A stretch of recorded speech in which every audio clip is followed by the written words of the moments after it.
আমরা তিন ভাই তিন ভাগে কোরবানি দেই। এক ভাইয়ের অবস্থা ভালো, তাই সে বেশিরভাগ টাকা দেয়, আর আমরা অল্প কিছু পরিমাণ শরিক হই। তাহলে কি আমাদের কোরবানি আদায় হবে কিনা? কোরবানির সাথে আকিকা করা যাবে কিনা? কোরবানি করলেন, একই দিনে আকিকা করলেন, জায়েজ আছে, হতে পারে, কিন্তু অবশ্যই আকিকার একটা নির্দিষ্ট সময় আছে, ওই সময় করাটাই উত্তম। ধরেন মানুষের জন্মের কত নম্বর দিনে আকিকা করা সুন্নাত? সপ্তম দিনে, কোন কোন হাদিসে 14তম বা 21তম দিনে কোথাও আছে। এটা হলো আকিকার একটা সময়। এটা মিস হয়ে গেলে তখন অপশন আছে, পরে করলেও হবে, কিন্তু ইচ্ছাকৃতভাবে এটাকে মিস করে কোরবানির জন্য অপেক্ষা করার তো কোনো যুক্তি নেই। কোরবানির যেরকম একটা সময় আছে, আকিকারও কি আছে? সময় আছে। আপনি বিলম্ব করে ওই পর্যন্ত নিয়ে গেছেন, সেটা তো অবশ্যই একটা ভালো কাজের লঙ্ঘন হলো, অন্তত মোস্তাহাবের খেলাফ তো অবশ্যই হলো। তো এটা অনুত্তম সন্দেহাতীতভাবে। বাকি একই গরুতে আকিকা এবং কোরবানি দুইটা নিয়ত করলে সেটা হবে কিনা, এটাই না হলো আমাদের মধ্যে মত পার্থক্য আছে। সন্দেহের ঊর্ধ্বে উঠতে চাইলে, ইখতিলাফের ঊর্ধ্বে উঠতে চাইলে অবশ্যই আলাদা আলাদা পশুতে করাটা উত্তম। আকিকা দিয়ে নাম রাখা হয়েছিল রাইয়ান বিন সরওয়ার, এখন আব্দুল্লাহ বিন সরওয়ার রাখতে চাচ্ছি, এক্ষেত্রে আকিকা দিতে হবে কিনা? জি না, নাম পরিবর্তনের জন্য আকিকা দেওয়ার দরকার নাই। আর রাইয়ান সুন্দর নাম, এটা পরিবর্তন করার তো দরকার নেই, জান্নাতের একটা গেটের নাম, অতএব এটা তো সুন্দর নাম, বিধায় এটাকে পরিবর্তন করার কোনো প্রয়োজন না। যদি কোনো বিশেষ কারণে পরিবর্তন করতে হয়, তার জন্য আকিকা দেওয়ার দরকার নাই। আমরা তিন ভাই তিন ভাগে কোরবানি দেই। এক ভাইয়ের অবস্থা ভালো, তাই সে বেশিরভাগ টাকা দেয়, আর আমরা অল্প কিছু পরিমাণ শরিক হই। তাহলে কি আমাদের কোরবানি আদায় হবে কিনা? এটা একটা গুরুত্বপূর্ণ প্রশ্ন।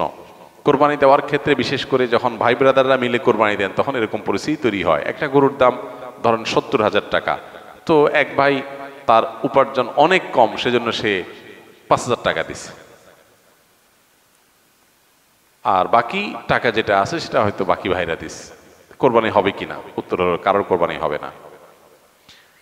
কোরবানিতে যে কোনো একটা পূর্ণ অংশ নিতে হবে, 7 ভাগের একটা পরিপূর্ণ অংশ, 7 ভাগের 1 ভাগ, 7 ভাগের 2 ভাগ, 3 ভাগ, 4 ভাগ, সর্বনিম্ন 1 ভাগ নিতে হবে। ভগ্নাংশ নেওয়া যাবে না, অর্থাৎ 1 ভাগেরও অর্ধেক নেওয়া যাবে না। 2 ভাগ মিলে 1 ভাগ নিছে, হবে না, তখন সেটা গোস্ত খাওয়া হবে। পশু জবাই হয়ে গেছে সহি পদ্ধতিতে, গোস্ত খাওয়া হবে, কিন্তু কোরবানি হবে না। কোরবানি বিশুদ্ধ হইতে হলে প্রত্যেককে পূর্ণাঙ্গ একটা ভাগ নিতে হবে। হ্যাঁ, এখন এমন হতে পারে যে এক ভাইকে আল্লাহ আর্থিক সচ্ছলতা দিয়েছেন, বাকিদেরকে দেন নাই, তো কি হবে?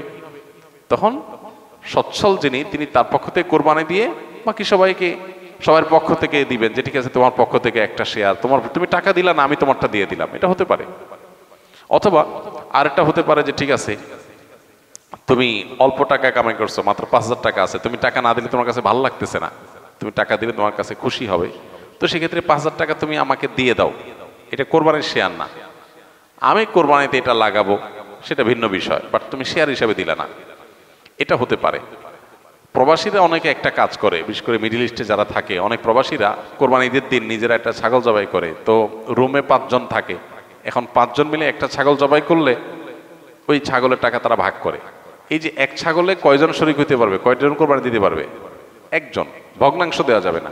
তাহলে 1 জন কোরবানি দিলে রুমের যে কোনো 1 জন কোরবানি দিবে, তো বাকি 4 জন তারা কি বসে বসে খাবে?